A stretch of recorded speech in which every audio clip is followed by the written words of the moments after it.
वक्रतुंड महाकाय सूर्यकोटि समप्रभ निर्विघ्नं कुरु मे देवो सर्वकार्येषु सर्वदा। नमस्कार दोस्तों, मैं अभिषेक जिंदाल एक बार फिर आप सब लोगों का स्वागत करता हूं अपने चैनल एस्ट्रोलॉजी फॉर खुशहाल जिंदगी में। दोस्तों कैसे हैं आप सब। दोस्तों आज मैं आपसे बात करने वाला हूं मिथुन लगन की कुंडली में मांगलिक योग या दोष। अगर आपकी मिथुन लगन की कुंडली है और आपके लगन में ही 3 नंबर राशि आई हुई है तो आपकी मिथुन लगन की कुंडली है। मिथुन लगन के स्वामी होते हैं बुध देवता, और बुध देवता और मंगल देवता आपस में अति शत्रु हैं, बिटर एनिमी हैं। दोस्तों मिथुन लगन की कुंडली में मंगल देवता अति मारक ग्रह हुए क्योंकि दोनों आपस में अति शत्रु हैं। मंगल देवता को बुध देवता ने 11वें भाव का स्वामी और 6ठे भाव का, जो कि रोग ऋण शत्रु दुर्घटना मुकदमा कर्जा का भाव है, जो कि अच्छा भाव नहीं माना जाता। दोस्तों अगर आप देखना चाहते हैं कि आपकी मिथुन लगन की कुंडली है, आपकी या आपके बच्चों की, और आपका बेटा या आपकी बेटी मांगलिक है या नहीं, तो दोस्तों इस वीडियो को जरूर देखिए। बहुत लोग आपको वहम में डाल देते हैं कि आपकी कुंडली में मांगलिक दोष है या नहीं है। दोस्तों जैसे कि मैं पिछली वीडियो में बताता हूं कि पहले, चौथे, 7वें, 8वें और 12वें भाव में, इन 5 भाव में अगर मंगल देवता विराजमान है, चाहे वो किसी भी लगन की कुंडली है, तो मांगलिक कंसीडर किया जाता है। लेकिन उसके ऊपर थ्योरी एप्लीकेबल होती है। कुछ योग ऐसे होते हैं कि इन भाव में मंगल देवता विराजमान होने पर भी मांगलिक दोष कुंडली में नहीं होता। प्रिय मित्रों, मैं आप सबके उसी भ्रम को निकालने के लिए मेष लगन से मीन लगन तक की 12 लगनों में मांगलिक दोष के बारे में आपको बता रहा हूं कि आपकी कुंडली में, अगर आपकी इस लगन की कुंडली है, आपकी मिथुन लगन की कुंडली है, तो आप मांगलिक हैं या नहीं है, जिससे कि आपके दिमाग का भ्रम निकल सके और आप खुद अपनी कुंडली को एनालिसिस कर सकें, देख सकें और जान सकें कि हम मांगलिक हैं नहीं है, किसी के भ्रम के चक्रों से आप निकल सकें।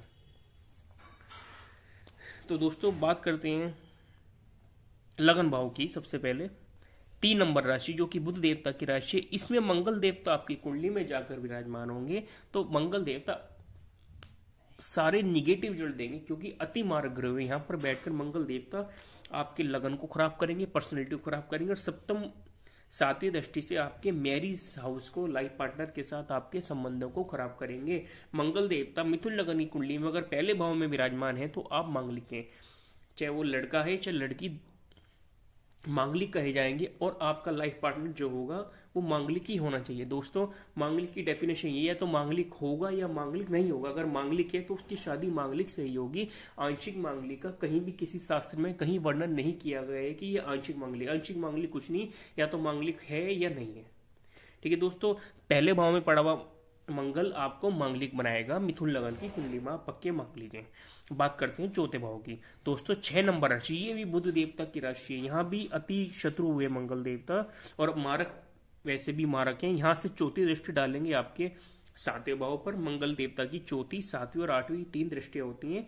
चौथी दृष्टि से आपके सप्तम भाव को खराब करेंगे। यहां भी मंगल पढ़े हुए आपके मांगलिक कहलाए जाएंगे। आप अगर आपकी मिथुन लगन कुंडली में चौथे भाव में अगर मंगल देवता विराजमान है तो आप मांगलिक हैं, मांगलिक कंसिडर किए जाएंगे। आपका लाइफ पार्टनर जो होगा वो मांगलिक ही होना इज द मोस्ट इंपॉर्टेंट, वरना तो आपके आपस में लड़ाई झगड़े होंगे, मारपीट होगी, तलाक तक की नौबत आ सकती है। और मंगल अगर बहुत भारी है, एक जना मांगलिक है, एक जना मांगलिक नहीं है, तो एक जो मांगलिक नहीं है उसकी मृत्यु तक के योग बना देते हैं मंगल देवता। बात करते हैं सप्तम भाव की। अगर मंगल देवता आपकी कुंडली में, मिथुन लगन की कुंडली में सप्तम भाव में विराजमान है तो यहां भी मंगल देवता नुकसान करेंगे, क्योंकि अति मारक ग्रह हुए मिथुन लगन में। यहां भी मंगल देवता मारक हुए। अगर यहां पर मंगल देवता विराजमान होंगे तो दोस्तों आप मांगलिक हैं, पक्के मांगलिक हैं। आपको मांगलिक लड़की या मांगलिक लड़के से ही शादी करनी होगी। आपका लाइफ पार्टनर, आपका स्पाउस दोनों मांगलिक होने चाहिए। बात करते हैं दोस्तों अष्टम भाव की। अगर 8वें भाव में मंगल देवता 10 नंबर राशि, जो कि मंगल देवता की उच्च की राशि होती है, अगर अष्टम भाव में मंगल देवता जाकर विराजमान है तो यहाँ पर दोस्तों आप मांगलिक कंसीडर नहीं किए जाएंगे, क्योंकि मंगल देवता अपनी उच्च की राशि में जाके विराजमान होंगे तो यहाँ पर आपके सप्तम भाव को कोई मैरिज लाइफ में कोई नुकसान नहीं पहुंचाएंगे। और अगर विपरीत राजयोग की कंडीशन अप्लाई होगी कि 6, 8, 12 का स्वामी 6, 8, 12 में जाके विराजमान हो गया, तो दोस्तों आपकी मैरिट लाइफ को हरी भरी कर देंगे मंगल देवता। तो दोस्तों अष्टम भाव में आप मांगलिक नहीं कहलाएंगे मिथुन लगन की कुंडली में। बात करते हैं 12वें भाव की। अगर 12वें भाव में शुक्र की राशि में मंगल देवता विराजमान है, यहां से बैठकर दोस्तों अपनी 8वीं दृष्टि से आपके सप्तम भाव को देखेंगे मंगल देवता, यहां भी आपको नुकसान पहुंचाएंगे, यहां भी आप मांगलिक कंसिडर किए जाएंगे।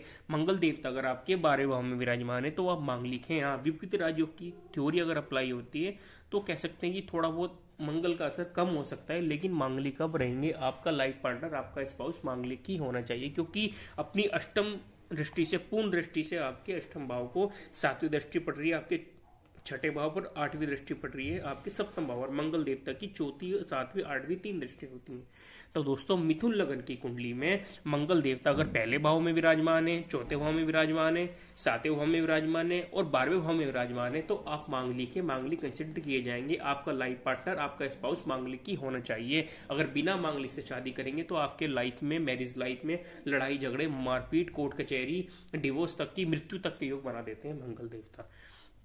दोस्तों अष्टम भाव में अगर मंगल देवता विराजमान है मिथुन लगन की कुंडली में, तो यहां पर मंगल देवता अपनी उच्च की राशि में विराजमान है, यहां पर आप मांगलिक नहीं करे जाएंगे।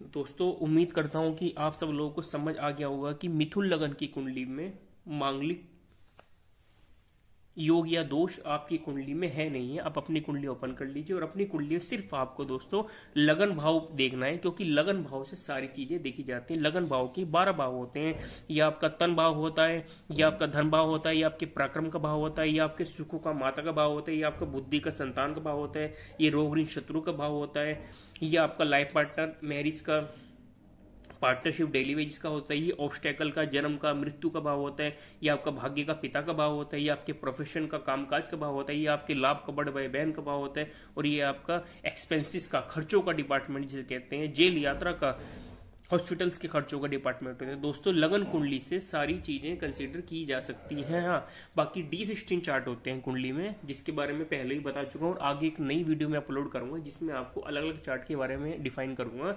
D16 चार्ट होते हैं। अगर आपको सिंगल कोई भी चीज देखनी है, फॉर एग्जाम्पल अगर आपको सप्तम भाव का विश्लेषण करना है, तो सप्तम भाव का विश्लेषण किससे होगा? D9 चार्ट से। D9 चार्ट जो होता है वो आपकी नवमांश कुंडली होती है। लगन कुंडली के बाद नवमांश कुंडली सबसे इंपॉर्टेंट होती है। पूरी जन्म कुंडली में लगन और नवमांश बहुत इंपॉर्टेंट होते हैं दोनों। बाकी चौथे भाव का भी एनालिसिस किया जा सकता है, पंचम भाव करा जा सकता है। D7 चार्ट होता है, D7 से अपना ये आपके बच्चों के बारे में जाना जा सकता है, प्रोफेशन के बारे में। D10 चार्ट होते हैं, उससे आपके प्रोफेशन के बारे में जाना जा सकता है। तो दोस्तों इस तरीके से हर लगन की अलग बिल्कुल बारीकी से अगर आपको जानकारी लेनी है, सूक्ष्म एनालिसिस करना है, तो इनके D16 चार्ट पे आप जाकर देख सकते हैं। उनका एनालिसिस करना भी मैं आपको आगे बताऊंगा, पीछे भी मैं अपनी वीडियो में बता चुका हूं। तो अगर जो नए व्यूअर्स हैं पीछे जाके नहीं देख पा रहे हैं, तो नई वीडियो अपलोड करूंगा, उसमें आप ध्यान से देख सकते हैं और जान सकते हैं। तो दोस्तों उम्मीद करता हूं आज का जो मेरा टॉपिक है, जो मैंने आपको बताया, आपको समझ आ गया होगा अच्छे से। अगर फिर भी कोई कंफ्यूजन है, कोई डाउट है, तो आप मुझे कमेंट कर सकते हैं। मेरा नंबर दिया हुआ है डिस्क्रिप्शन में, मुझे कॉल करके भी पूछ सकते हैं अगर कहीं भी आपको कंफ्यूजन है। दोस्तों इनके अलावा, इन 5 भाव के अलावा 1st, 4th, 7th, 8th और 12th, इन 5 भाव के अलावा अगर मंगल देवता और कहीं विराजमान हो, दूसरे भाव में, तीसरे भाव में, पंचम भाव में, 6ठे भाव में, 9वें भाव में, 10वें भाव में, 11वें भाव में, अगर मंगल देवता और कहीं जाकर विराजमान है, तो दोस्तों आप मांगलिक नहीं है। सिर्फ 5 भाव में मंगल देवता के विराजमान होने से मांगलिक योग आपका बनता है। तो चलिए दोस्तों, अपनी अगली वीडियो में आपसे बात करूंगा कर्क लगन की कुंडली में मांगलिक योग या दोष के बारे में। जो भी आप उसे कहना चाहें, ये योगी होता है, दोष कोई नहीं होता है। इसमें घबराने की दोस्तों कोई बात नहीं। अगर आपका बच्चा या आप स्वयं अगर मांगलिक हैं, तो उसमें कोई घबराने की बात नहीं है। सिर्फ मांगलिक की प्रोटेक्शन आपके शादी के, मैरिज के टाइम की जाती है। बाकी मंगल देवता मांगलिक होने से कोई आपको निगेटिव रिजल्ट आपकी कुंडली में पूरी लाइफ में नहीं देते हैं। सिर्फ मैरिज के पर्पज से सिर्फ मांगलिक को कंसिडर किया जाता है। बाकी और कहीं कोई भी नुकसान आपको मंगल देवता किसी भी भाव में पड़े हो, 12 में से किसी भाव में जाकर विराजमान हो, नहीं देते। तो चलिए दोस्तों, मिलते हैं अपनी अगली वीडियो में कर्क लगन के साथ। तब तक के लिए नमस्कार, आपका दिन शुभ हो। Thank you.